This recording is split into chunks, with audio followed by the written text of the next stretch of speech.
All right, so welcome everybody to Sellers Mastermind, where we come together every single Thursday at 10 a.m. Central to talk about our listing business, our business for sellers. So we are really trying to get a hold of homeowners and get them out of there into another home. So our masterminds are open to everyone, regardless of the brokerage. So we really want to welcome. If you're from any brokerage, you are welcome here. Or if you're looking to get into real estate, you're also welcome here. We also have some aspiring students. Now, our masterminds are designed to be positive, actionable, valuable, and engaging. In order for us to do that, turning on your webcam goes a long way. So if you're at a safe place to do so, I encourage you to do that.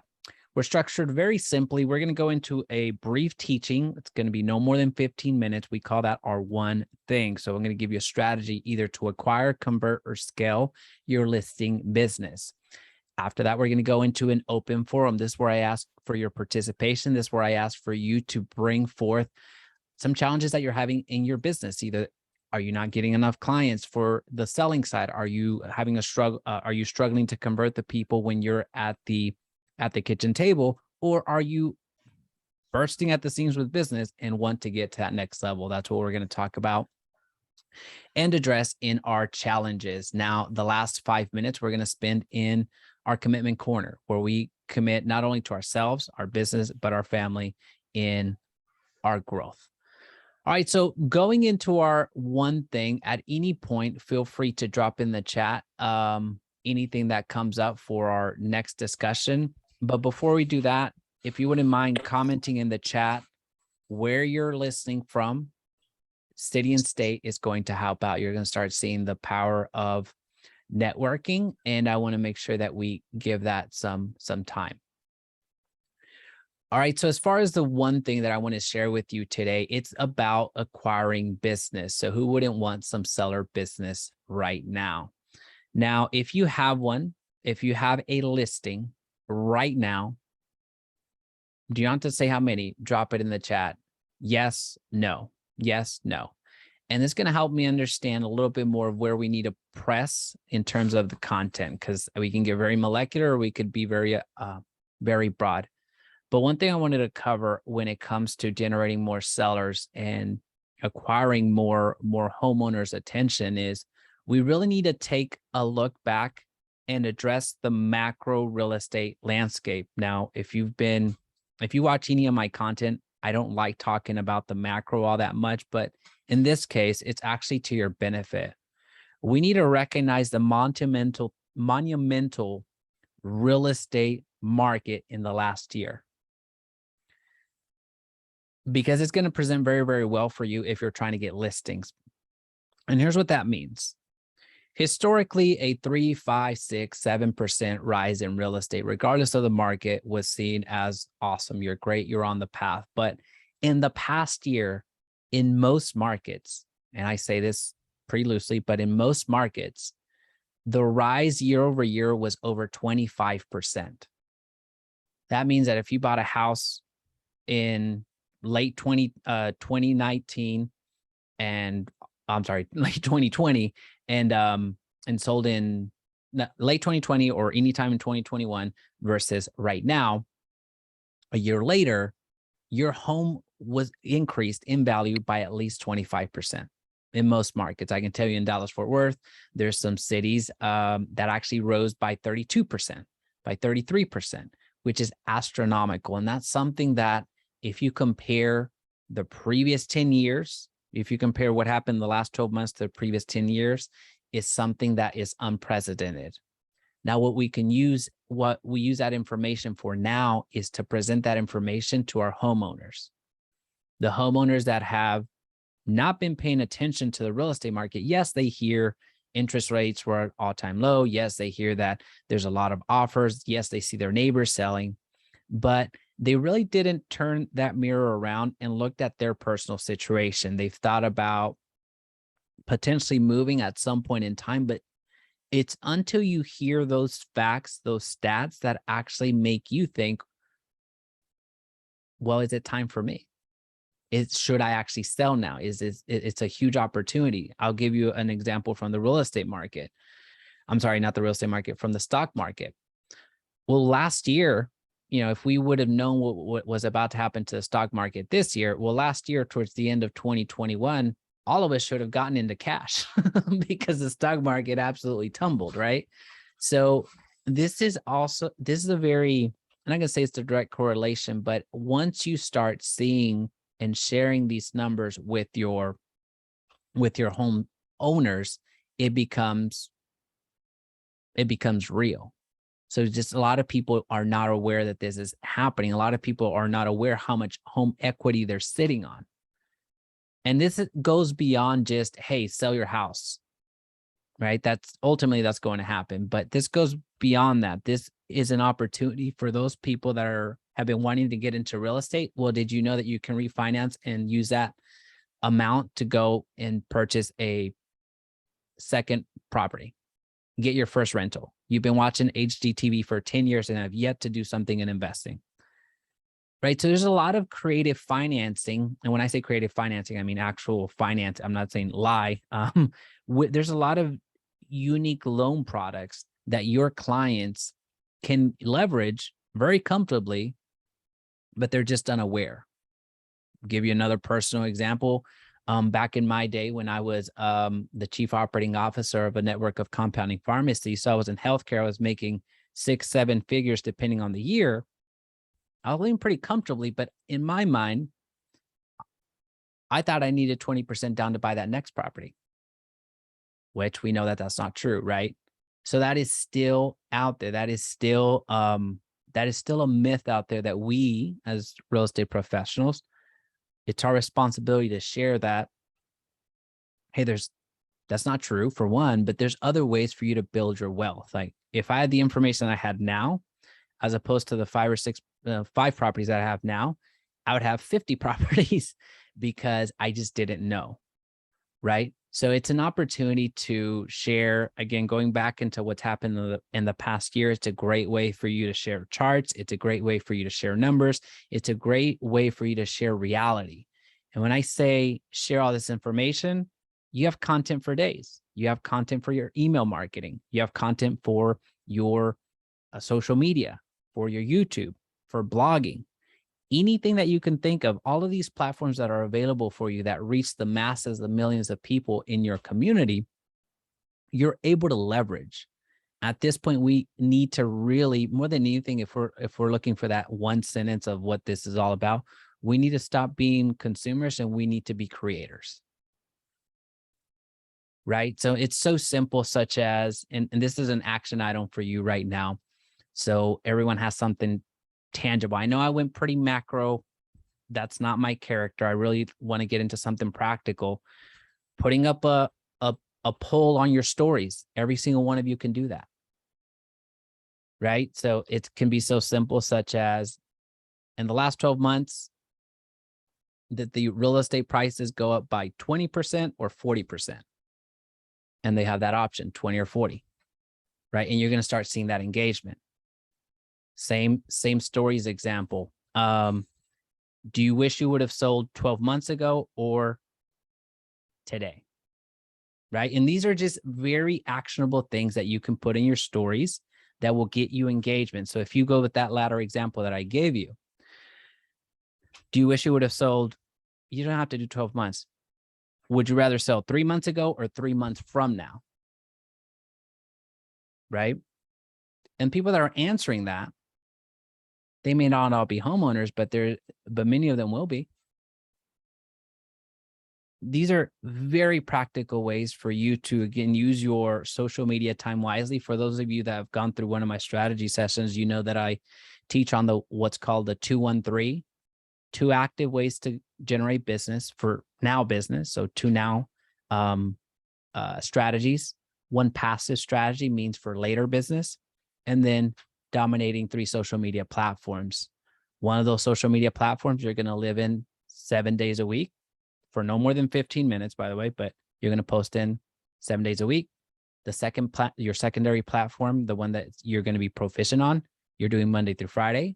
And then your third platform, you're going to go Monday, Wednesday, and Friday. That's how you make social media manageable and working for your business, rather than you going into social media and wasting your time, which I'm very fond of doing.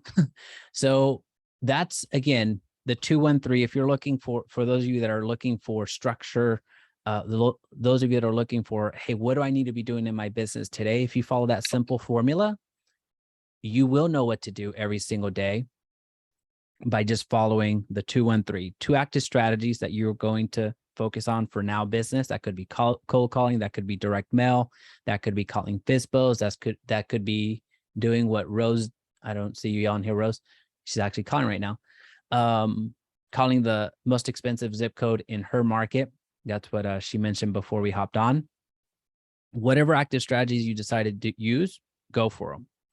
Focus on one passive strategy that you know will bring you business with time. This could be YouTube, this could be blogging, this could be Pinterest, this could be down the road. And then, in Google My Business, by the way, and then dominating your social media platforms in a structured way, right? All right, so that was our one thing. I know we went super duper quickly, but I try to get into the conversation as quickly as possible. For our next section, we're looking for challenges. This is where I ask that you build up a little bit of courage. If you're someone that doesn't typically speak in Zoom calls, this is a good opportunity for you. You have a lot of killers on this Zoom call that want to grow with you. So what challenges are you having in your real estate business today? Because I saw a lot of no's here for no active listings. So we clearly have some challenges, and I want to make sure that we grow together. Feel free to unmute or drop them in the chat. Well, I can say one. How are you all, or what do you do about, and I know this is probably an ongoing thing, but like the iBuyer programs, like OfferPad and all of that. I had 2 of my previous clients. We talked about listing. We were like ready to go. And then for whatever reason, they kind of went ghost. And there are people that I actually like talked to, and I was looking for like properties for someone else. And I saw their property. So I'm like, what the, so what, I don't know how to compete with that. They're like, listen, we love you, but we don't want to pay, they saying 1% and they'll pay cash and, all that other kind of stuff. I love that question. Such a great question, especially coming up for the season that we're going to be in. What are your thoughts? I want to make sure I give someone else the floor real quick before I give my personal 2 cents on that. Anybody have some suggestions for that? So essentially it's those iBuyers. Go ahead, Vanessa. This is Vanessa. Can you hear me? We can. Okay. This is my first time here. But I've actually encountered that before, where a client who I basically had the listing before I went, and then she spoke with, I think it was OfferPad. No, it was Open Door. And they made an offer on her home, and she decided to go with them. But what happened is they backed out of the offer. They agreed to buy her home, and then they canceled it. So she ended up coming back to me as a client, but it made me think, because the company I'm with, we have an option to make a cash offer to the client as well. So I took it as a lesson learned, and I started incorporating that in my listing presentation, so that now, just in case they're thinking about it, you already have that incorporated into your listing presentation, and you can have that conversation with them during the consultation to find out if they're leaning in that direction. Also, I have the Fidelity Agent app. I think it's like Fidelity 3.0 or something like that. But it gives you a comparison of selling with a traditional agent versus an iBuyer situation. And it shows the cost. People respond to what is it? Logic makes you think. People will respond to that. So I found that to be very helpful, because when they look at it in terms of what they're paying overall, it ends up being more in the iBuyer situation, and then showing your numbers. So if you've laid everything out on the table, you've already forecasted what's going to happen, and you have a better option of winning that client over at the end of the day, because you've already kind of given the presentation for Open Door or OfferPad up front. I hope that helps. So you show the comparison of traditional and iBuyer in your presentation. It's in the app. If we need to go further, and I do it on the spot so that they can see it. They can actually see the numbers while we're there. It's not like I've already pre-done this. I give them the option of the cash offer as well if they don't want to go the traditional route. And then we have like a ready to sell program where we'll actually spend money towards helping you get your home ready to place on the market so you can keep, the net profits in your pocket. But yes, if I see they're leaning in that direction, then I'll pull it up and show them, okay, here's the comparison. And then you can show them also maybe how some of their neighbors have maybe sold their home for less than what they could have had they sold it the traditional way. I think it kind of helps to have that conversation up front. Originally, I wasn't having that conversation with my clients because I didn't see it as a barrier or an issue. But when that came up and I lost that listing, which I ultimately got back, I was like, oh no, this is part of my presentation now. And it's going to be part of my conversation too. Gotcha. Okay. Thank you for that. You're welcome. Yeah, I just wanted to add also, I think two things I have. One is Open Doors actually being sued right now because of they're not sharing what their fees are. They're kind of giving sellers that surface level, what sounds good to them, making it sound like, oh, this transaction is going to be so easy and hardly no cost to you. But in actuality, there are more costs that they're not really disclosing. But, sellers are already wrapped up in it. They've already moved stuff out. So they're actually, I think it's at the FTC. Don't quote me on that, but there is a current lawsuit for Open Door. So that's something that you could, kind of read the article on and add that into your presentation as well. And I have talked to a few sellers who have, one in particular who had a iBuyer under contract with her and they backed out. She said she still doesn't understand why. But if I had to guess, it's because, the market is kind of shifting and, they have been offering over, asking or over market value in a lot of cases in my market in Atlanta. But once they start tacking all those fees, sellers are not really walking away with a whole lot. They're walking away with less than what they thought, rather. But in my mind, I was thinking that they're not going to meet their bottom line, which is why they backed away. But that's just my opinion. But I would suggest you check out that lawsuit that Open Door has, which is pretty major. That's all. Good stuff. Thank you. Thank you, Andrea. One thing I wanted to add, and then we'll go over to Sonia. There's really three things that you can do. One of them is really not suggested. But there's really three things that you could do. One is nothing. So that's not the one that's suggested. Two is address that ahead of time, which is, spilt milk is spilt milk. So at that point, you can't go back in time. We can learn and move forward. And that's really the genesis of your question. So to Vanessa's point, address the elephant in the room, or you can compete, right? So either do nothing, you address the objection, or you compete. And how you compete is either through programs that are available in many brokerages, especially the larger brokerages, you'll have an iBuyer program.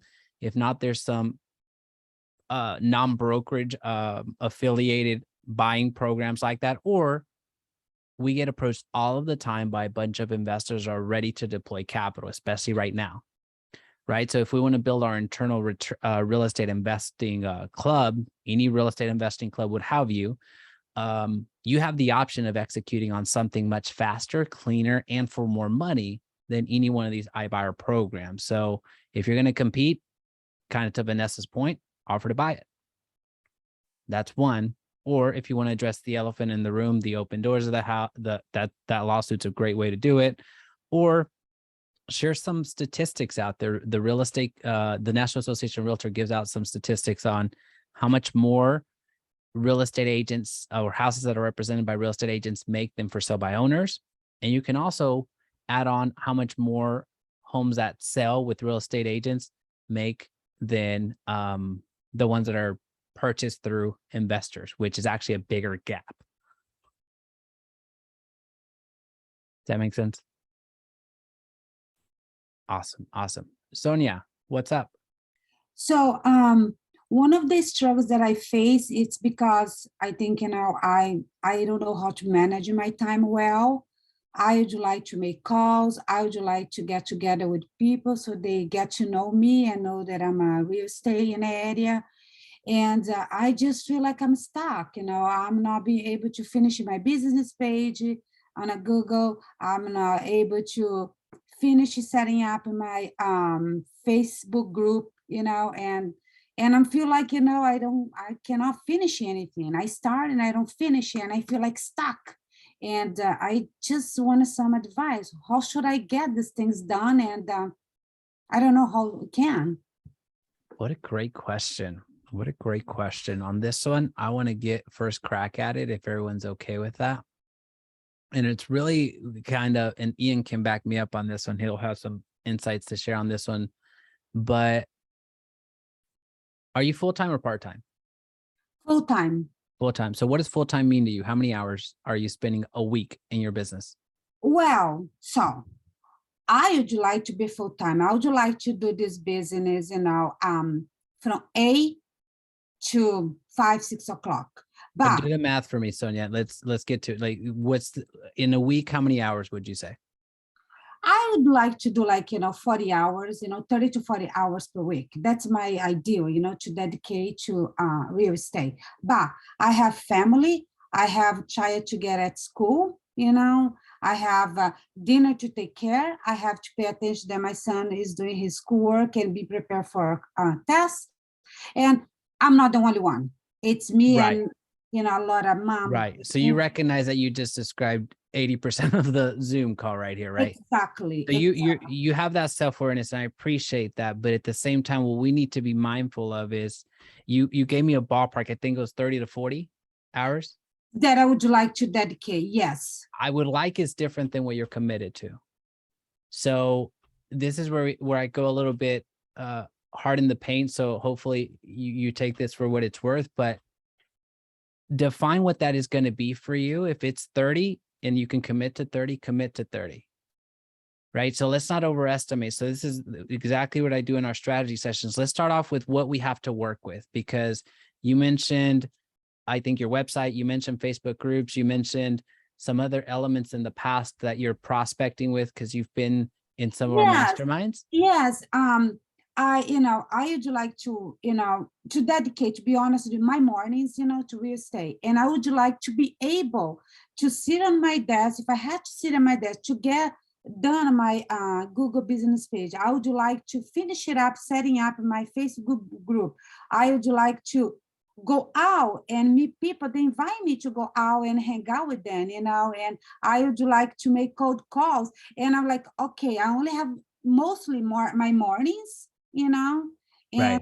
I'm stuck. I don't know how I organize my day. Okay, well, hang in there with me for about 2 minutes and I'll organize it for you. Is that fair? Sure. Thank you. So with the 30 hours, let's call it 30 hours, because and hopefully you start writing at some point. So with the 30 hours that you're about to commit to your business, you need to define where they're going to go. Now that you're the kids are back in school, where you have some time and where you don't. Right. So in the time that you're going to be at the pick up the kids, that line, I forget what it's called, but the pickup lane, I guess. If you're going to work or not work, that's up to you. So divide out what you're going to do within the week and make sure that you at least have that available. So if you know that Mondays, you can't touch Mondays because of whatever reason, then don't schedule anything on Mondays.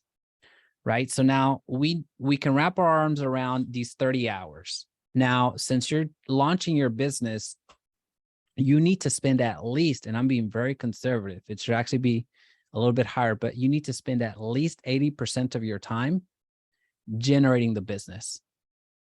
And we'll get into a strategy that I already mentioned, but we're going to get into how that happens. You need to spend at least 80% of the time focusing on generating the business.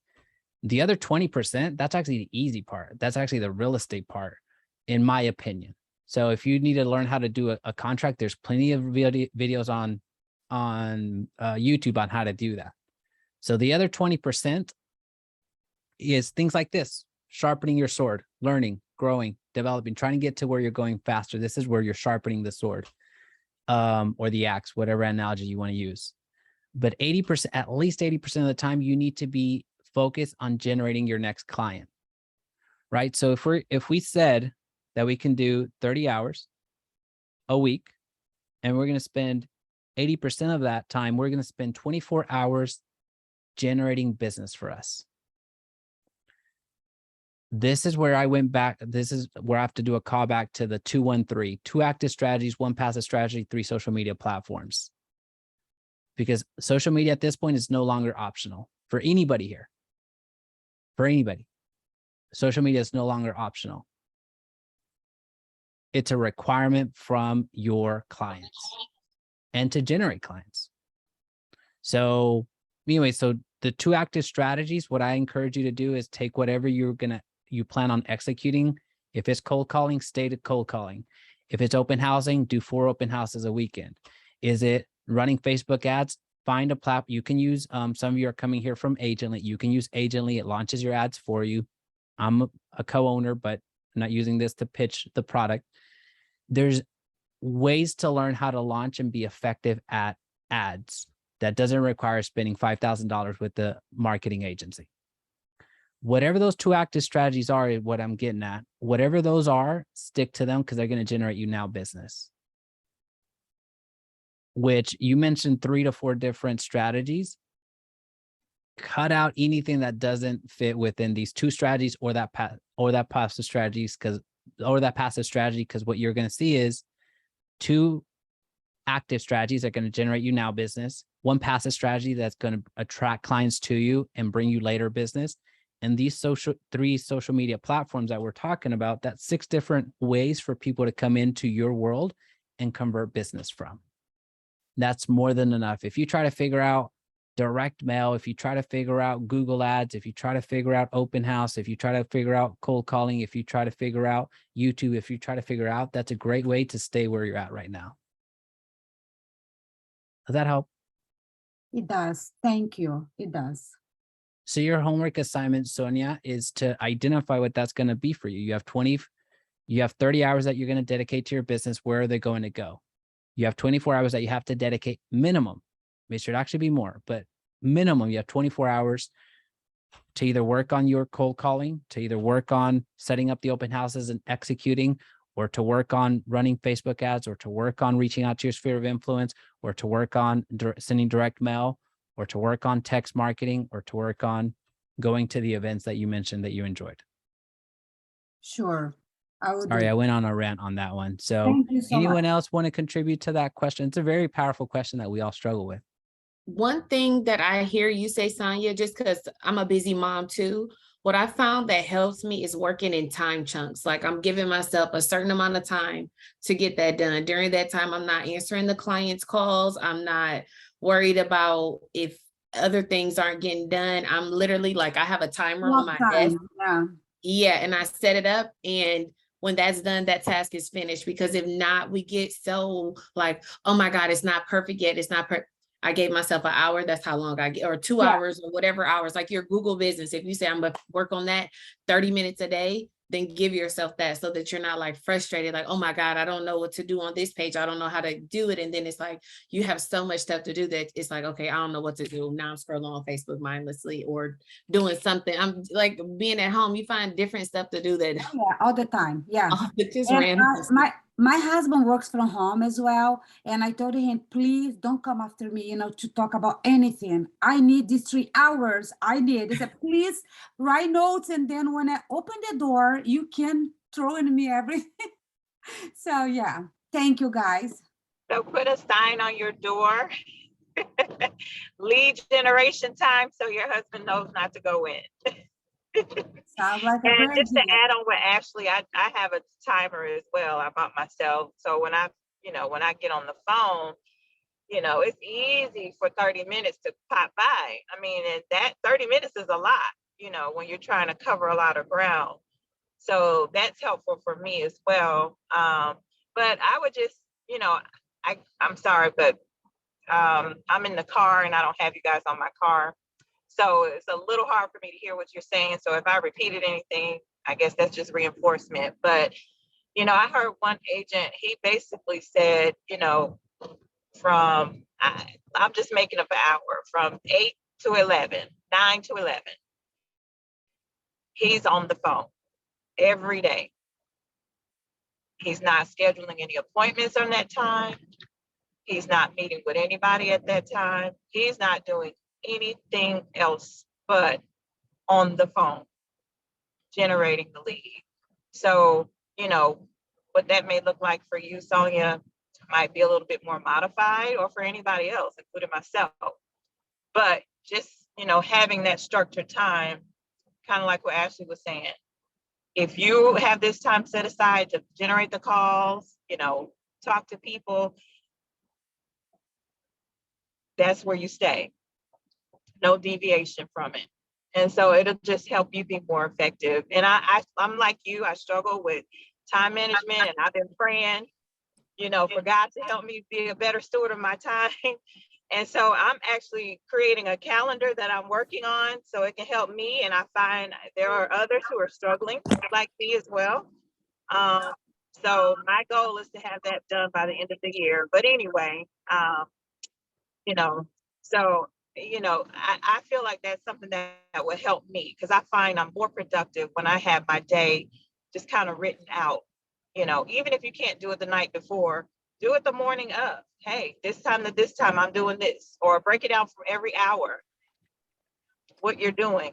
So you can stick with that schedule and you can constantly have it in your face. That way, you know, if you get, you know, sidetracked like I do real easily, if you think of something in your brain, you have an idea, oh, I need to do this, or I need, you know, laundry's in the house, you see something on the floor, nope, you got to stick to your schedule. I even put on my schedule when I'm going to clean my house. So that's my. I dig it. I dig it. Yeah, I mean, I want to drop these 2 cents and then we'll move on, but it just reiterates what everyone has said so far. Is the first thing that you should focus on in that first time block every single day is income producing activities. So that first hour or 2 hours should be talking to as many people as you can humanly do. If you need to get on a dialer, upload your contacts to a dialer. There's a lot of different ways, but she just nailed it on the head talking about her. I don't remember exactly where the information came from, or maybe it's a relationship you have with that agent, but highly successful agents are very repetitive, and it's a momentum game. So if you're talking to 10 to 20 people a day over a week or over a couple weeks, you're talking to hundreds of people. So you're sifting through people, and you have to continue to do that every single day. Many different conversations that you can get into. We talked about this last week. It's a high volume, high touch, high value people game. You've got to continue to talk to people every single day. Such wise words. Such wise words. Thank you, everybody. All right, folks. So what else are you seeing in your business from the listing side, if possible, that we can talk about? Is it generating more of them? Is it converting? Is it scaling? Finding more time? Finding more money? Feel free to put in the chat or unmute.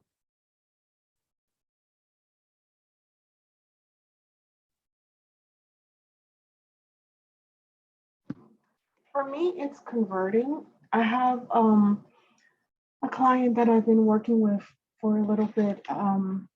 She is selling and she's also buying. So I already found her a place, got an accepted offer, but now it's just trying to get her to give me the listing. She wants to sell it herself. So we've gone over why it would be beneficial for her to give me the listing, but she wants to hustle and try to save herself the $30,000. So what should I do? How should I handle this? What has she communicated to you is important, or what is her rationale? Is it straight money? It's straight up money. She has some debts. They just lost their restaurant, so she is trying to put as much money as she can into the down payment.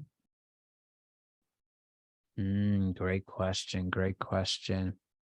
Any suggestions out there?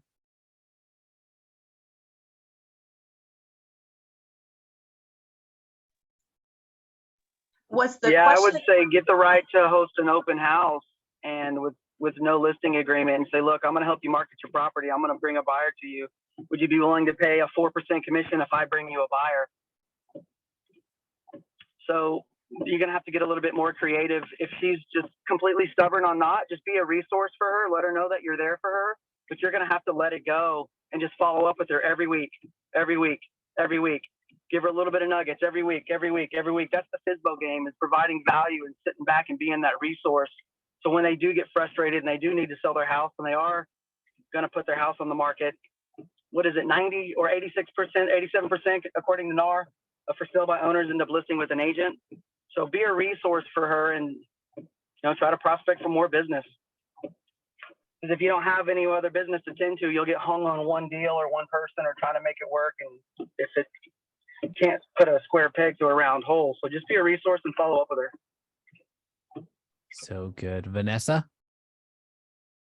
No, I think he basically hit the nail on the head with what he mentioned, the NAR statistics that show how she's able to make more money when she sells her home, and it gives you the actual amount.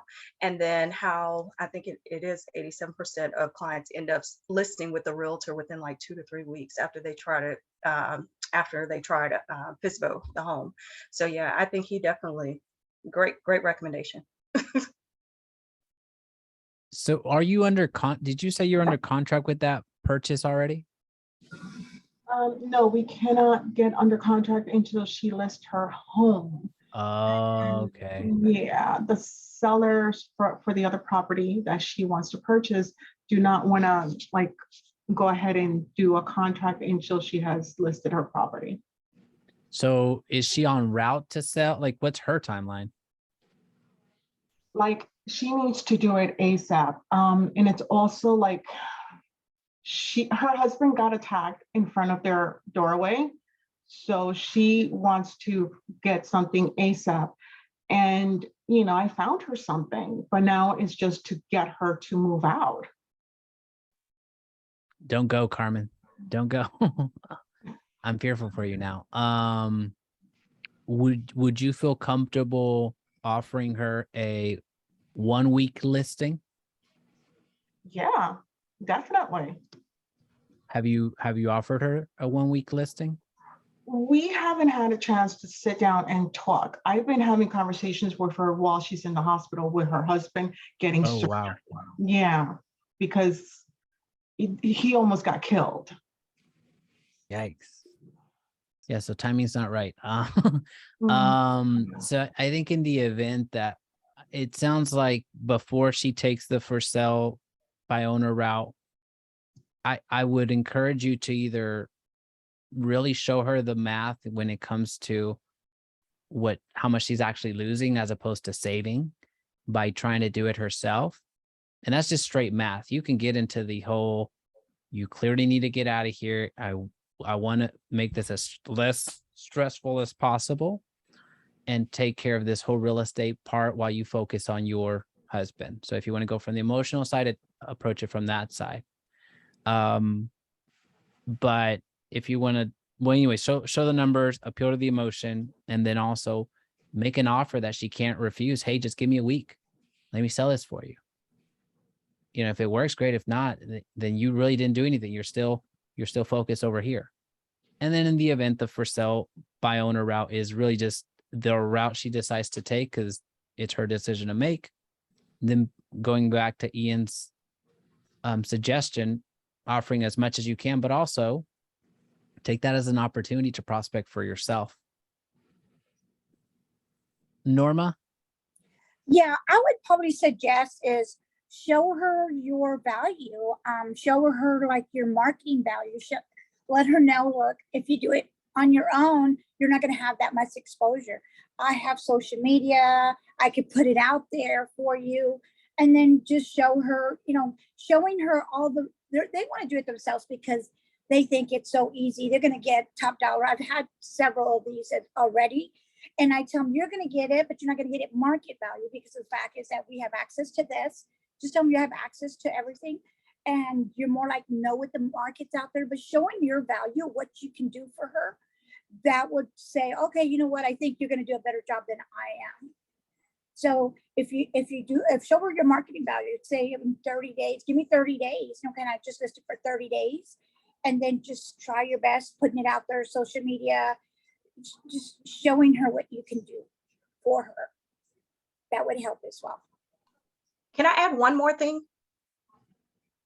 Okay, so I always think like you are paid in direct proportion to the problems that you're able to solve. So when I just heard like the customer situation, I start thinking, I know there's a program that will allow you to buy your home cash before you sell your existing home. And maybe because of timing and the sense of urgency of them needing to move because of the husband situation, and they're definitely going to sell and they're definitely going to buy, and they've already identified a home. I'm not sure if Ribbon is available in your area, but they have the what is it, the buy before you sell program, where it'll actually pay cash for that home. So now it's not a question for that client, and I mean the seller, for the home that you're wanting to move to. And then it gives you the freedom to still sell your existing home without having to wait.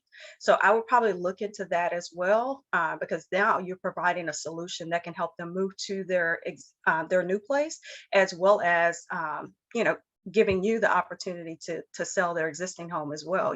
You are the solution. You brought that to the table now. You're welcome.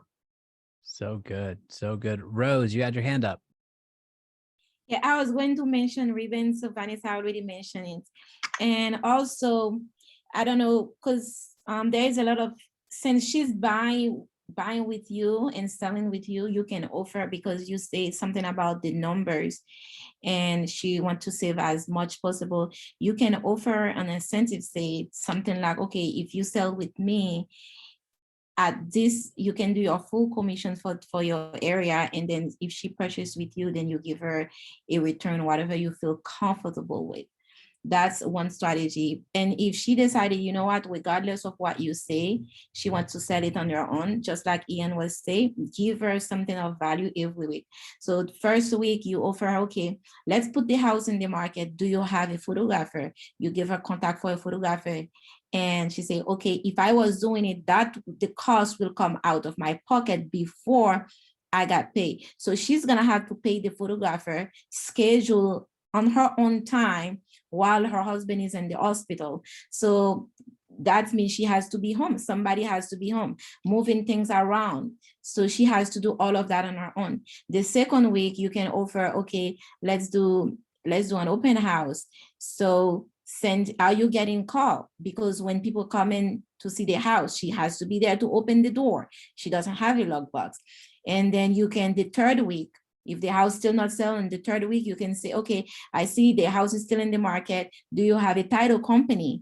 Then you offer her the information for title company. When you give the information bit by bit, this way she sees your value and say, oh, that is so much.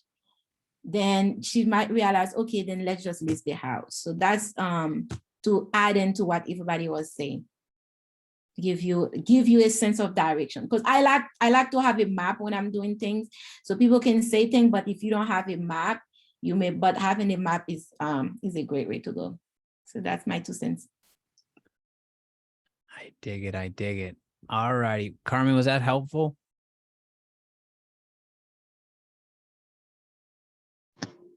Yes. Can you hear me? Oh yeah. Very. Thank you so much, everyone. Thank you. One final question before we go. Who wants to take it? I have a question for Ian. I'm making a call. Yesterday I freeze a little bit because I called somebody and it was a $5 million house. And the lady answered, she was very gracious, but for a minute I freeze. And I had my script in front of me. And this since we've been doing the mastermind, my lead gen has increased. I'm having a lot of yeses. I have people on my list. So since you started doing this, Jaime, yesterday I was making note on my business. I have about like 10 transactions for the next 6 months already lined up. Those are like 5 people that will be selling and buying at the same time with me.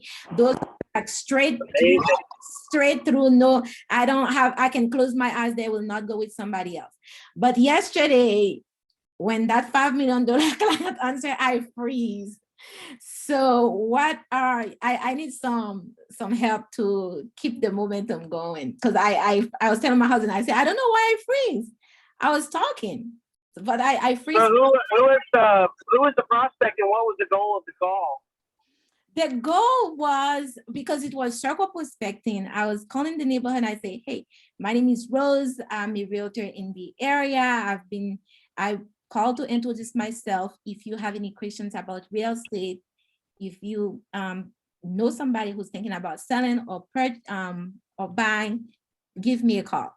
That was my script. And when this lady answered, So let me give you a couple tips on what your script. So circle prospecting is more about introducing yourself and offering yourself to be a resource. Yes. Because when you cold call somebody and ask them for business, it's a me mentality, right? Obviously the goal is to get a referral to business, but you've got to be more valuable up front. You got to be memorable. Otherwise you're just another sales call that they don't want to talk to, right? You don't like getting sales calls, right? We all have filters now. I love iPhones where you can silence unknown callers. I don't even hear the calls anymore. If they don't leave a message, it doesn't matter. So I guess my point is circle prospecting is great if you want to invite them to an open house, or if you sold a property in that neighborhood, to let them know, hey, my name is Rose. I just sold the house at the end of the road. I just want to let you know I could be a great resource for you. If you have any questions about real estate, or maybe need a plumber or a painter or lawn care service, or maybe you need some cleaning services, if there's anything you need in real estate, let me know. Great. Do you mind if I get your email address so we can stay in touch? Awesome. Add them to your database, make the next call. If it's a no, then just keep moving on. So I think if you just make a shift in what your end goal is, obviously providing value up front and not asking for business, but just letting them know what you do, who you are. And if they want to talk to you more, they'll talk to you more. If not, they'll hang up on you and move on with your day. So it's a numbers game.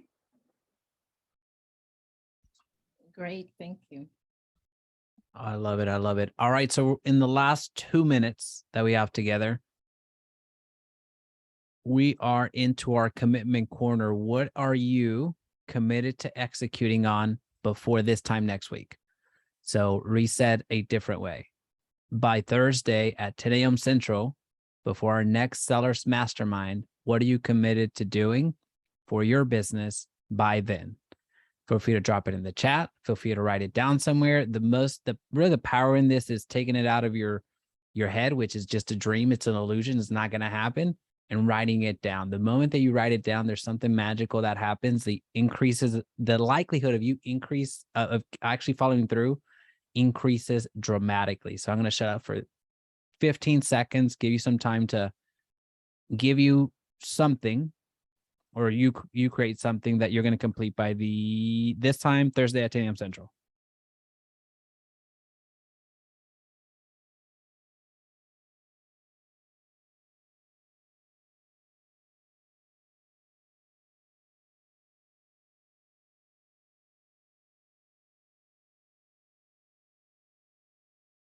All right. So I see mailing 200 Vikings sports mat. Ooh, who's the Vikings person? Minnesota. I like that's my favorite team, actually. Cool. Block time and do things to generate leads. I like that. Mine is create a seller net sheet video and short. So whenever I create content, I do a long form video for YouTube, and then I just do a very brief 40-second summary before I press stop record, and then our editing team takes over and creates both versions. So it's a little pro tip right there. Block time, as I have to multitask this whole call. Okay, that's fair. Awesome. Well, folks, I appreciate you. Tuesdays, we have our buyer mastermind. So if you like this format, if you like this information, come through on Tuesday, same Zoom link, same time at 10 a.m. Central. Thursdays, we have our sellers mastermind where we focus on the listing side. Outside of that, have a great Thursday. Talk to you soon.